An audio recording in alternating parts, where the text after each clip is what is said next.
Bonjour à tous et bienvenue dans ce tuto pour réaliser votre poudre WC effervescente. La poudre WC effervescente est une poudre qui est composée de 3 ingrédients qu'on verse dans le fond de la cuvette et qui par sa réaction effervescente va décoller le calcaire, ces taches un peu jaunâtres, marron qui ne sont pas très agréables et qu'on a du mal à retirer avec le gel WC. La poudre WC effervescente va pouvoir les retirer. Sans plus attendre, on commence la recette avec la liste des ingrédients et des ustensiles dont vous avez besoin. Vous avez besoin d'un récipient, d'une cuillère en bois ou d'une cuillère à soupe, peu importe, d'une balance pour peser les ingrédients et enfin d'un bocal en verre pour y mettre votre poudre WC. Maintenant, place aux ingrédients.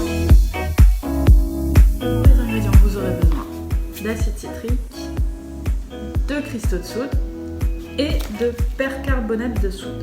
Maintenant, place à la recette. La recette est simple, il vous suffit de mélanger les 3 ingrédients ensemble. Peu importe l'ordre, l'important c'est que chaque ingrédient soit à part égale. C'est-à-dire que si vous voulez réaliser 500 g de poudre WC effervescente, il faudra 165 g de chaque produit. Si vous voulez réaliser 600, c'est 200 g, etc. Une fois que vous avez bien mélangé, c'est-à-dire que la poudre est bien homogène, que chaque élément est confondu avec les autres, vous allez pouvoir verser votre poudre dans le pot. Veillez à ce que votre bocal soit bien sec à l'intérieur. Si vous venez de le laver et qu'il reste des petites gouttes d'eau, je vous conseille de vraiment bien l'essuyer parce que la poudre réagit avec l'eau et elle peut durcir. Une fois qu'elle a durci dans le bocal, bonne chance pour la faire sortir. Ça devient vraiment un bloc impossible, même au couteau, impossible à récupérer. Les cristaux de soude vont permettre de nettoyer, c'est un très bon nettoyant et désinfectant.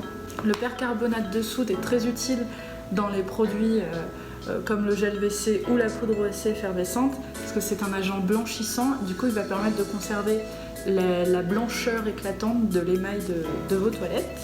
Et enfin, l'acide citrique est un très bon anticalcaire et il a du coup sa place dans de nombreux produits comme le gel WC ou le produit anticalcaire.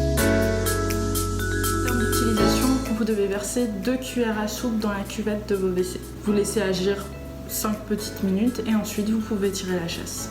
En termes de fréquence d'utilisation, tout dépend de la fréquence à laquelle vous nettoyez vos toilettes, combien vous êtes dans le foyer, etc. On est 2, on le fait 1 à 2 fois par semaine. Et on l'applique en même temps que le gel WC en fait. Quand on nettoie les toilettes, on met le gel WC plus la poudre WC effervescente. C'est une poudre qui fonctionne très bien. Sa fonction est d'entretenir les WC, c'est-à-dire que si vous avez vraiment de très grosses traces de calcaire marron jaunâtre, ne vous attendez pas à ce que ça retire tout et que le fond de la cuvette redevienne blanc éclatant. L'idéal c'est, si vos WC sont plutôt neufs, de le faire dès le début et vous êtes sûr qu'avec cette poudre là vous n'aurez jamais de traces. Dernière petite chose, pourquoi je n'utilise pas d'huile essentielle dans cette recette? D'abord, sachez qu'on n'utilise pas d'huile essentielle dans les produits ménagers pour leur vertu car ça n'a aucune efficacité. La seule raison pour laquelle on utilise des huiles essentielles dans les produits ménagers, c'est pour les parfumer. Ici moi ça ne me semble pas utile parce que premièrement vous risquez, même avec quelques gouttes d'huile essentielle, vous risquez de faire durcir la poudre, ce qui serait dommage.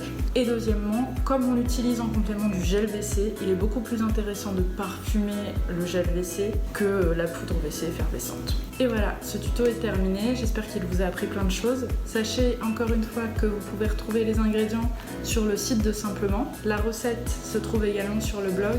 N'hésitez pas à vous abonner à la chaîne et à cliquer sur la petite cloche pour recevoir une notification à chaque fois qu'une vidéo sera postée. Merci à vous et à bientôt pour un autre tuto.